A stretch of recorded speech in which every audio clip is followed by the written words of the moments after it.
Take up new item number E, preliminary revenue and expense estimates for 2015. Yes, they do. Ms. Forsberg, I know what your name is.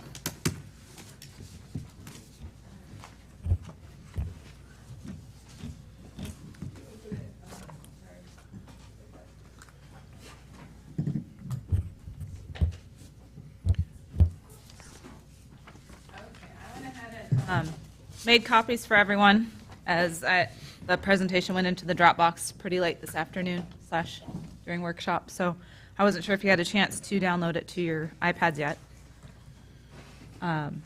As Dave mentioned in workshop, the RCW requires that we do preliminary revenue and expenditure high-level estimates prior to October 6th is the date this year, and due to our council schedules, this was the Monday that it fell to meet that deadline. So I want to reiterate that these are still pretty early estimates, and we will be refining them as necessary, but right now this is the best picture that we have moving forward for our 2015 budget.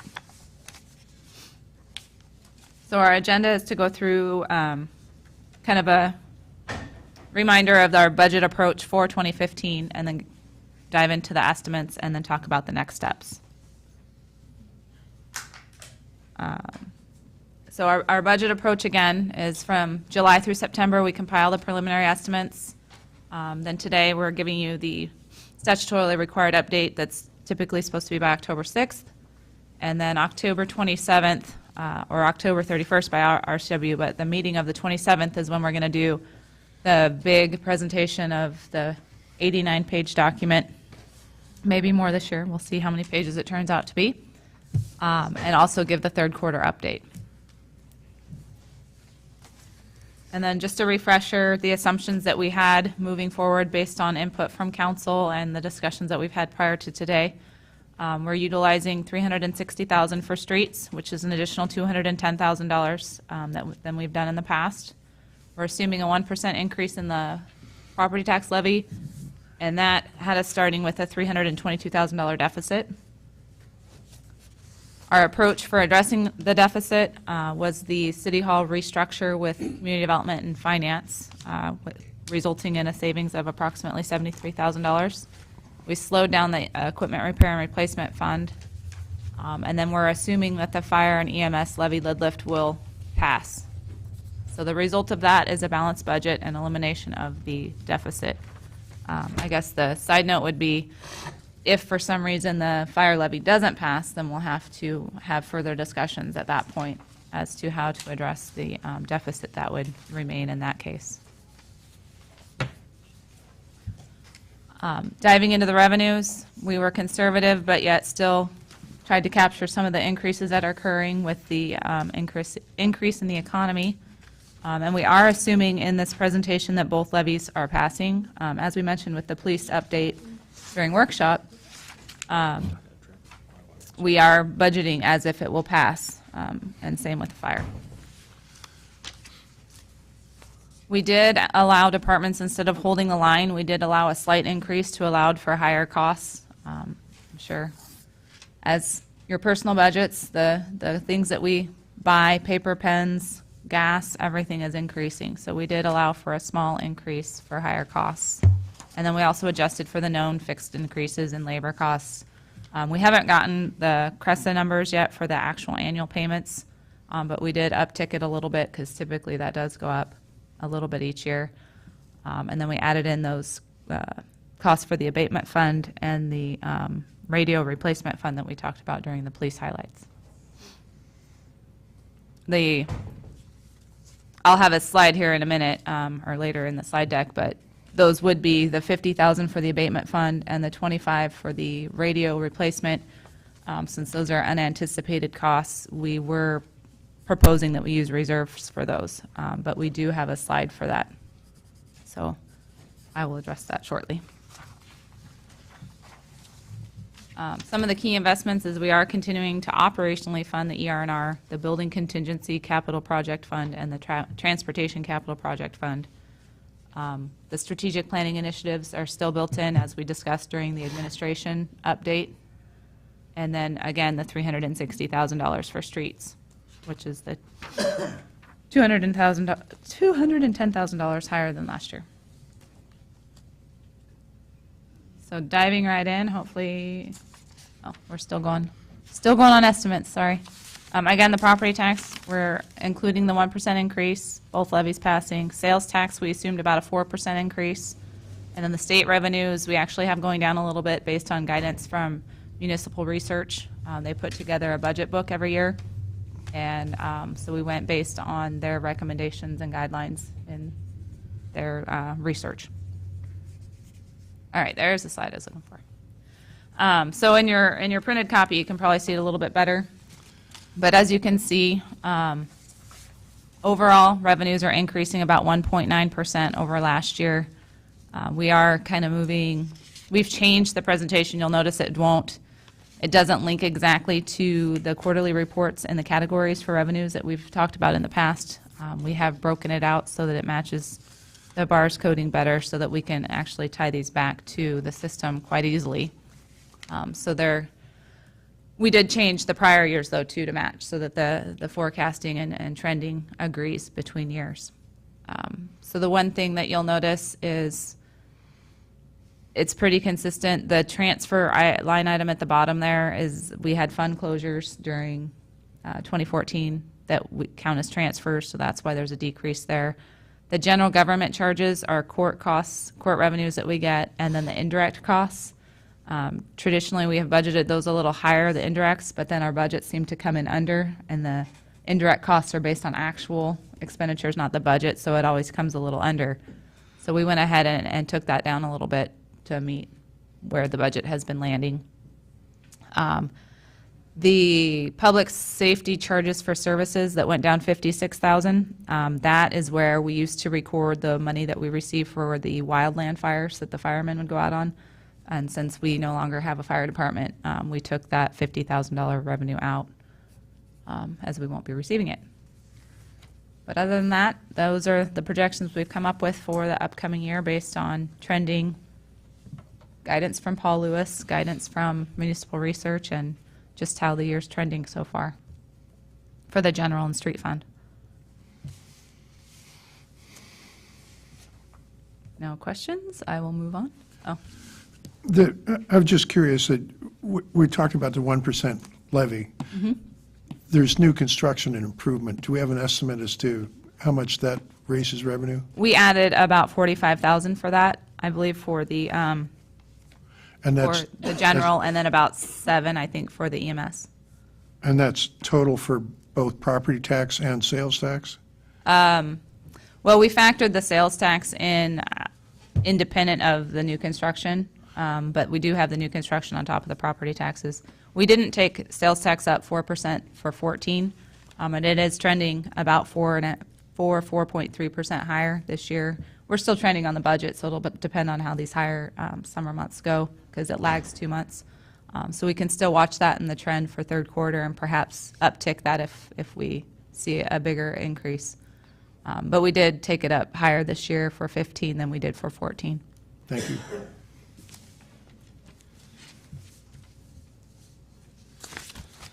Okay. On the expense side, again, we allowed slight increases to allow for inflation and costs that the city pays for various items and services and gas. And then the labor contracts are based on, our labor costs are based on known contracts and approvals that have been in place for the non-reps. So overall, there's really no surprises. There shouldn't be. We've talked about most of the department's updates so far. The Public Works Department is actually going to be talked about on October 13th. So the next meeting, we'll go through the highlights of the Public Works Department. So some of the funds, especially when we get into the next slides after these that show all the funds, those like PIF and park impact fees, transportation impact fees, some of the capital funds will be talked about in more detail at the next meeting on the 13th. But these should match what we have presented so far in the department updates.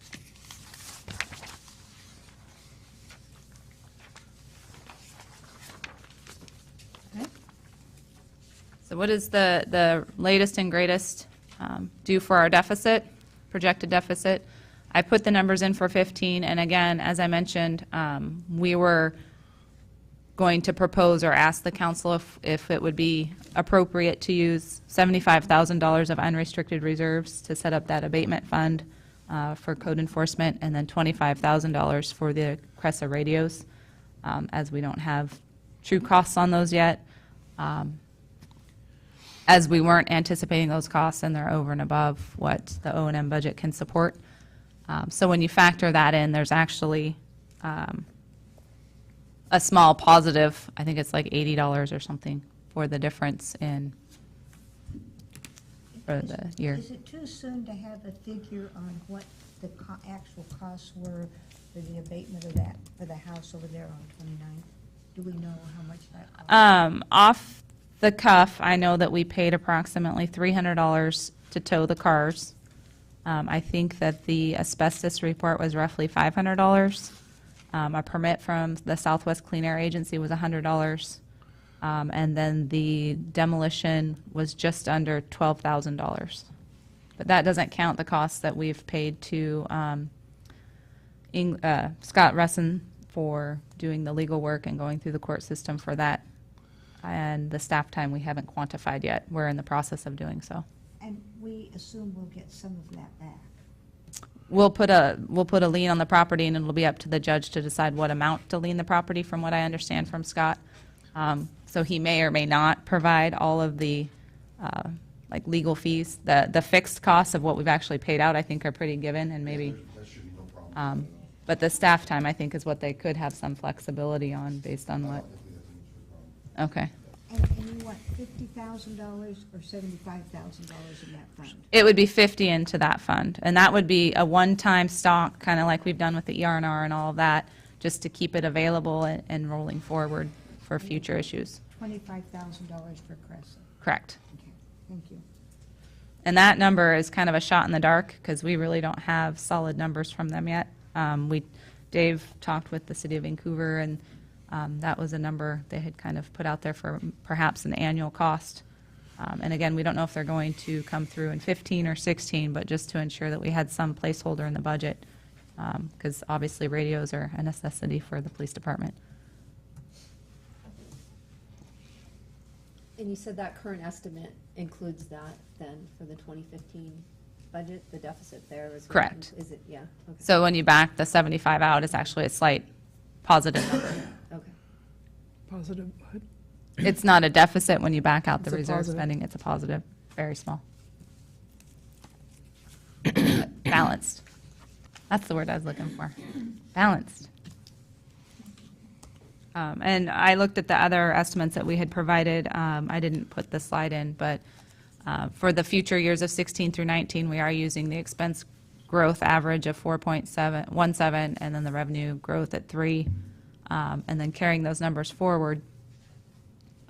You can see how those project out. And I believe 2019 was at 1.3 million on the prior information, and so we are making a difference with these changes.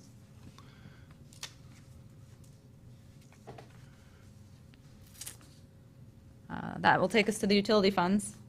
That's the gist of the general funds. The water rate increases of 3% is what the most recent, sorry? But we are the water rate is increasing, but we are decreasing the Block, units. correct. The units, right? I believe they go from 9 to 8. Yeah, so that was our trade-off there, wasn't it, kind of when we were doing that? It was a package. Yes. Yeah, right, to bring that, okay. Because the ultimate goal is at the end will be at, I believe, 5 units of water for the base charge. And it'll be 8 this, okay. Correct. Thank you. But overall, the overall water revenue is projected, or rates are going up 3% with no sewer increase. And then the stormwater also has an increase of 14.5%.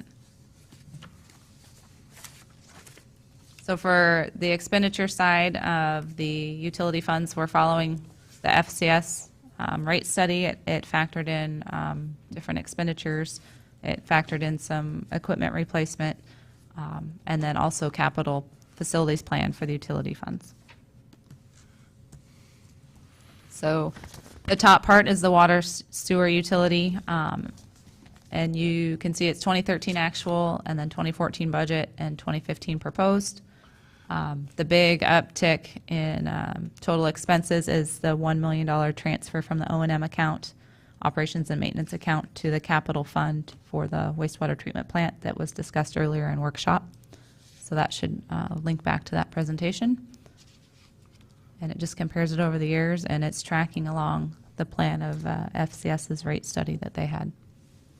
Same with stormwater. It's following right along with that plan as well. And again, Trevor will be providing his highlights at the 13th meeting, so you'll have more information at that point.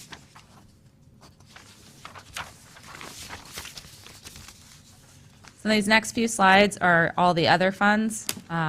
I'm not going to go into great detail between what some of the expenditures entail, because that's what we do at the next meeting. But just to give you an overall sense, you can see that Trevor will have lots to talk about at the 13th, so it'll be very exciting. We did budget, just FYI, for the Park Impact Fee Fund. We weren't sure when the Schmid property was going to close, so we did include that in the 15 budget as well, just in case it doesn't close this year. We did factor that in. But other than that, that's kind of where we're basing our estimates. And again, the Fund 106 is where the additional expenditures for the streets are at.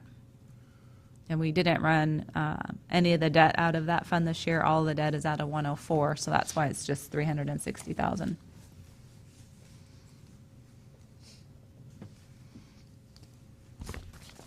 The next slide has the next slew of funds between the Transportation Impact Fee Fund down to the bond funds, the capital project funds. Those will also be discussed during the 13th meeting for the finer detail and highlights on that. The bond funds for debt redemption are just following our amortization schedules that are required from when we issued the debt. So those are pretty easy to follow along. And then the remainder, again, are more bond funds. The Employment Security Reserve Fund is we're self-insured for unemployment. And then the ER&R, you can see that for the rolling stock, we have very limited items being replaced next year. And then for equipment, the IT equipment, we're adding some more revenues, but the plan isn't fully in place yet, so we don't have a lot of expenditures coming out of there either. Dave? Why don't we take the Cressa radio replacement, which is an investment expense, from the ER&R fund? For IT, we could put it there, find a home for it there. I mean, isn't that why we save that money every year to replace capital equipment? Not for the police radios, because that's been through a contract with Cressa, to where there's fees that we pay them monthly for those. And that's kind of where some of the discussions are still at with Cressa, because we have been paying a 2% fee into that fund for the radios. So that's where the discussion's coming in as to how much each entity is going to have to pay, because we have been paying in, assuming that those costs were going to be covered. We're just trying to have a placeholder. We don't know what the dollar amount will be. We're just trying to be prepared. The only thing that concerns me is taking it from the reserve. I understand the abatement fund, and setting up a new fund. I'm concerned about tapping the reserves for the radio replacement. We could run it out of that fund. I would probably still propose putting the $25,000 into that fund then to assist, because it's not on our ER&R plan, because it's on Cressa's ER&R plan. We're just paying for the service of using the radios. They, I believe, maintain them and do all those things, or maybe not maintain them, but provide them and have the service agreement with us. Well, the 25K you mentioned is a placeholder. Can you explain that a little bit? Well, we don't know what the true costs are going to be yet. Or when they're going to come in? Or when they're going to come in. So we just wanted to ensure that we had it in the budget, so that if it did occur, a small portion in 15, we would be ready to get those radios for the officers. Was there some particular reason you wanted to take it out of reserves? We didn't know what else to cut in the overall budget to fit the 25,000 in, so that's why we were proposing. We weren't expecting to have this expense. Are we running that thin? We're We're cutting pretty, and dicing and slicing. Okay. Hmm? Thank you. that's true.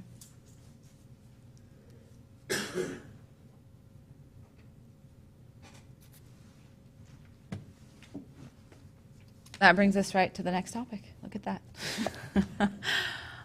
We kind of already started the conversation. So those are the two recommendations that we're proposing. Another two topics for the use of reserves will be the unmet needs, which Trevor will be part of the Public Works presentation on the 13th. There's numerous unmet needs throughout the city that we were going to bring forward and discuss with you during that meeting. And then also, the fire interlocal with the city of Camas requires that we put into place a reserve fund through the city of Camas. Kathy Huber-Nickerson and I have been kind of going back and forth and deciding on how to, what the right dollar amount's going to be, how we're going to fund it. And we have a current policy of 16%. Included in that 16% is actually these costs, the fire cost of $2.4 million. So we're kind of already holding reserves. So we'll be probably having a discussion at a workshop once we get that plan in place of perhaps transferring some of the unrestricted reserves to Camas and then backing that out of our 16% requirement. So we're not really losing reserves, we're just transferring them to where the expenses over at Camas to meet the interlocal guidelines. We haven't put the plan in place yet. I just wanted to throw that out there because I know that Kathy and I are probably going to meet later in the week. They're putting their budget together as well, so I haven't gotten final fire figures from her either. So we need to review what I have in there and see where they're at with that. But I just wanted to remind folks that we do have to put that policy in place and then figure out how we're going to fund that moving forward. Well, I forget the numbers. Was 18%? 16.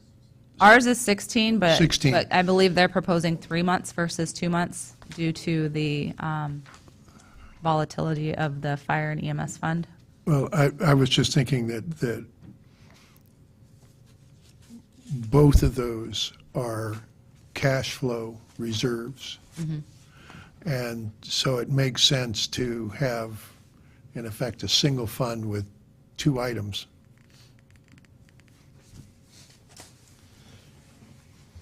And the key message for this that is important is we are not having to come up with additional reserves. Right. We have these reserves, but they're in our bank account. But we don't have, we have those expenses in lump sum, but we don't have the same cash flow scenario that Camas does now on our behalf as they make those expenses. We pay quarterly to them. Are we invoiced quarterly? Monthly. We're invoiced monthly. They get our cash flow monthly. So right now, your policy is 16% of our general fund operating should be set aside in reserve. Let's say that's $10.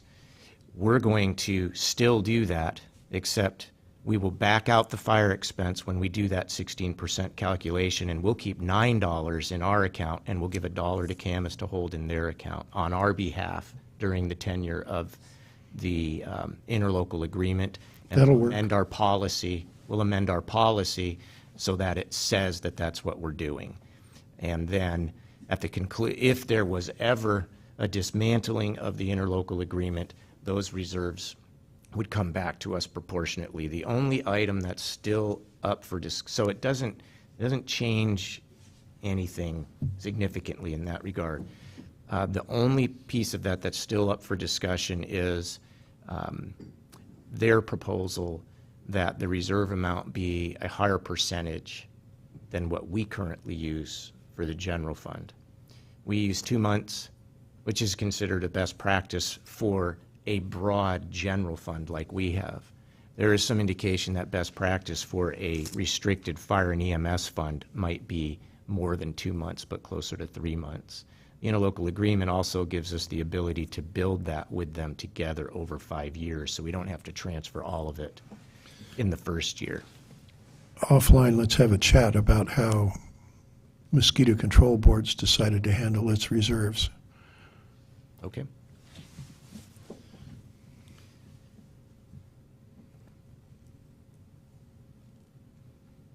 So that brings us to the next steps.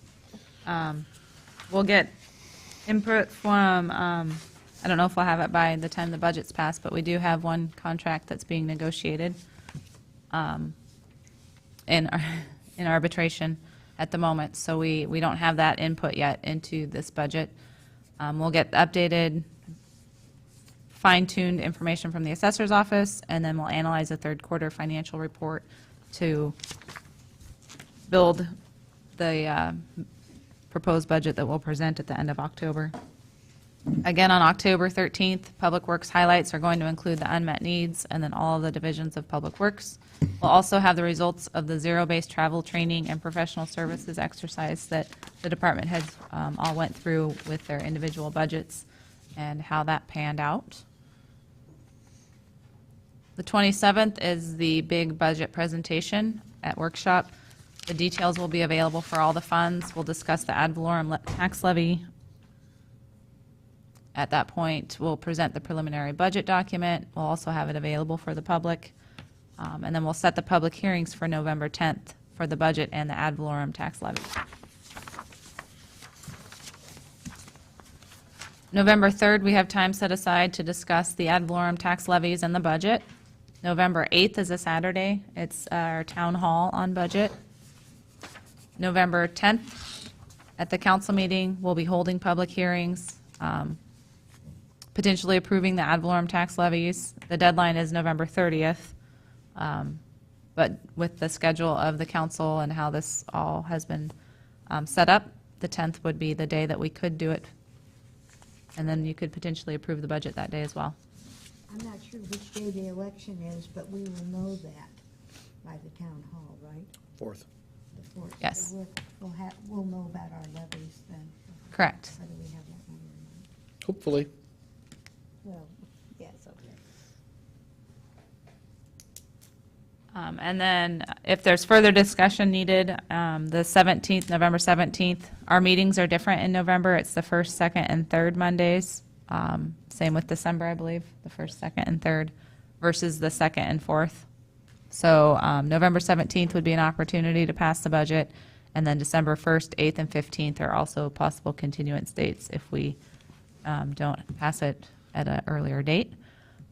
We could also hold a special meeting on the 24th for the ad valorem if it's not approved at a prior meeting, because the deadline is November 30th. And with that, it's time for questions. Is the community room kitchen one of the unmet needs we're going to hear about next meeting? No, you'll see that it's programmed in Trevor's presentations where he'll walk through the various capital funds. And Okay. you'll see where it's programmed. Thank you. And we'll talk about our revenue strategy, which relies on others for some of the money as well, but Correct. Other questions for Jen? Well, Thank you. Thank you. okay. With that, we are at the second opportunity in the meeting for members of the public that would like to comment to council. Good evening, Dan. you. So I want to express my appreciation to the council for bearing with me and my request. I especially direct my comments to those who are opposing the initiative. Myself as Catholic, I, like Dave has spoken before, our experience is rather open to praying with others. So that's just not my experience, what was spoken about tonight, all the private prayer stuff.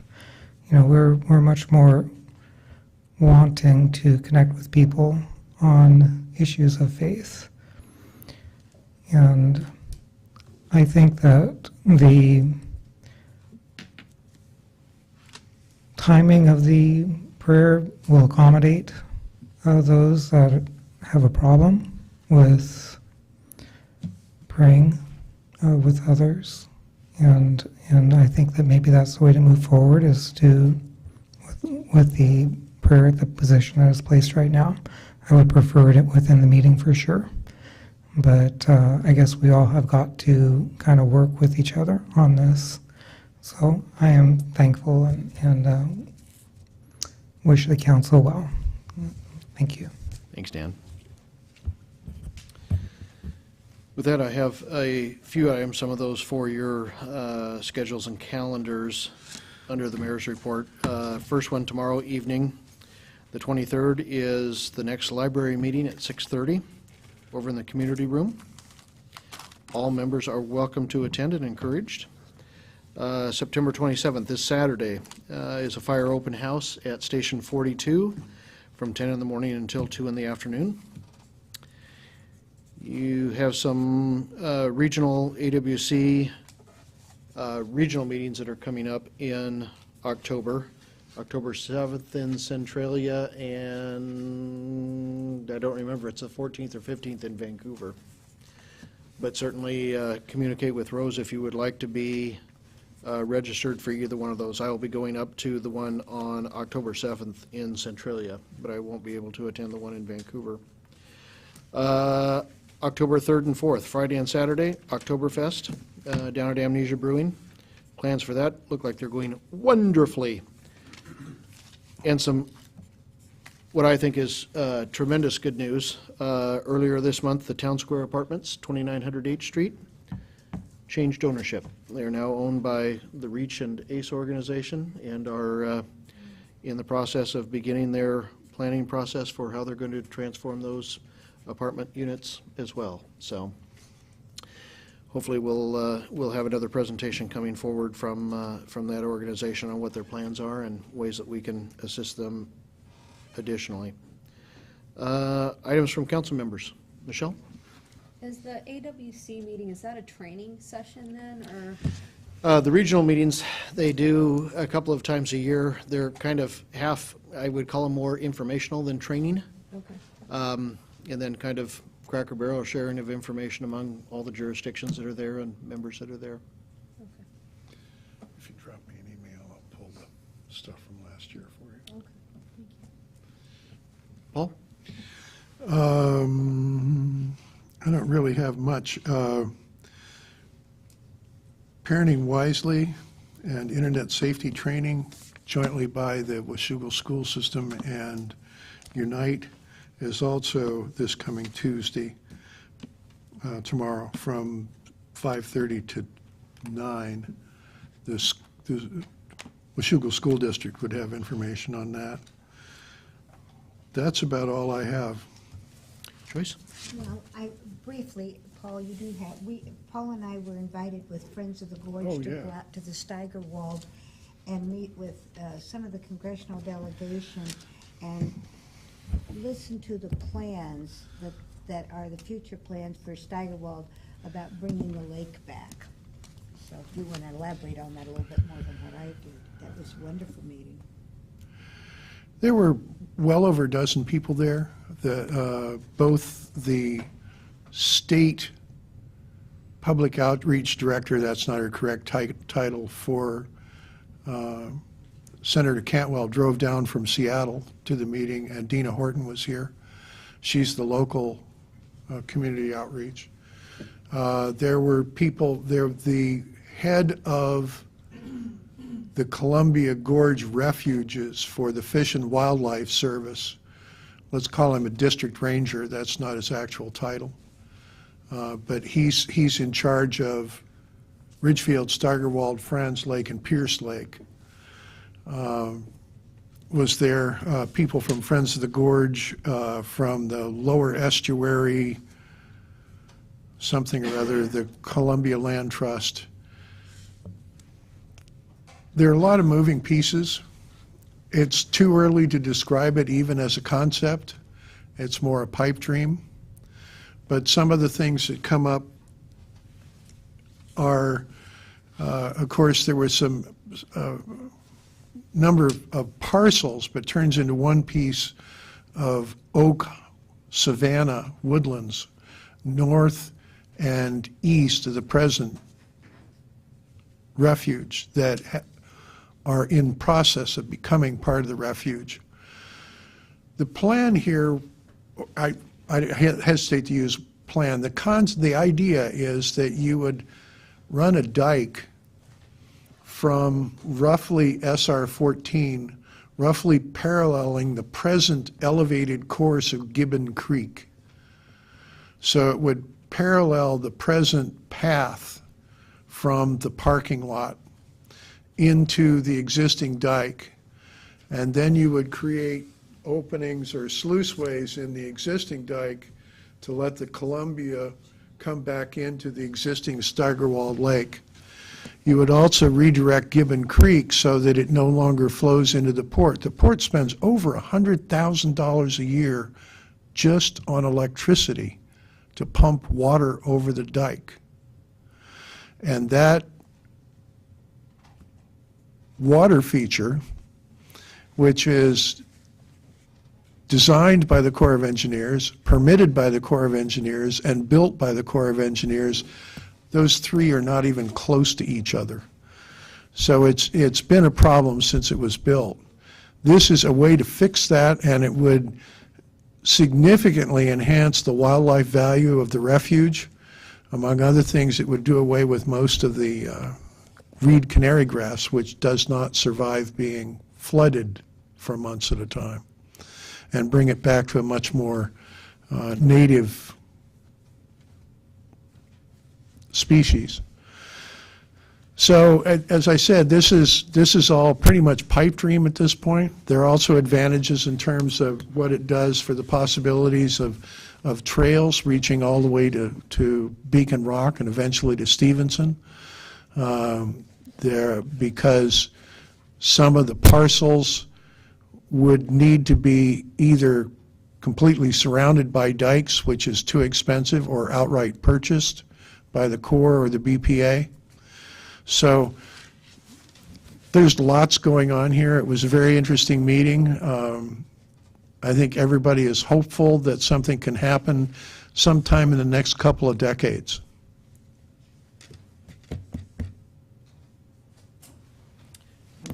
Yeah, Paul said what I needed to say.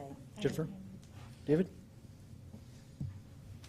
Well, it looks like pickleball is a success story for Washougal. Oh, yeah. It's a good economic development project, and it's the result of a lot of hard work by the proponents of this project for the last 5 years. They took it through the Parks Commission, they took it through the, why is it slipping my mind? I used to serve on it. The Planning Planning. Commission, thank you. And also the council. And along the way, they got a lot of bumps and bruises, but they stuck with it. So congratulations to them. Second item, the Public Safety Committee met last Monday, and we'll be bringing forward for council approval and recommending to you the proposals that the fire marshal made on harmonizing Camas and Washougal inspection fees, and fire marshal inspection fees, and the police department's proposal on dealing with the homeless, which is still being coordinated. Thank you, Mr. Mayor. Connie Jo? I'd just like to mention that tomorrow's a very special day because it's Rose's birthday. I thought I'd just throw that out. Because she serves us so beautifully, I thought I would just honor you. Thank you for your service. And secondly, Pathways, which is the new name for our community pregnancy clinic, is having their fall banquet. So you talk about an integral, I have a hard time with that word, integral part of our city, and that is, we're always talking about our future, and we talked about lakes and the beautiful Steigerwald and the future. Our babies are our true future. So if you would like to join me, I have room at my table.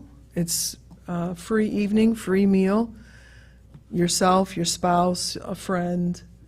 It is October 3rd. It will be at Living Hope Church. It can't be here in town because We don't have a facility big enough now that the beautiful, what's the name of that beautiful White House, we call it, up on top of Prune Hill? Fairgate has now become a retirement home. So it'll be at Living Hope Church in Vancouver. And again, I don't know if I said it starts at 6:30 on October 3rd, Friday night. Join me and my husband, come be my guest, and see what our future holds. They're probably going to do an ultrasound right there on the spot. It's beautiful. That's all. Okay. Thank you. With that, we will adjourn into executive session. We've got an executive session on both property acquisition, real estate, and pending litigation. I'm going to estimate 15 minutes with no action to follow. Go to bed.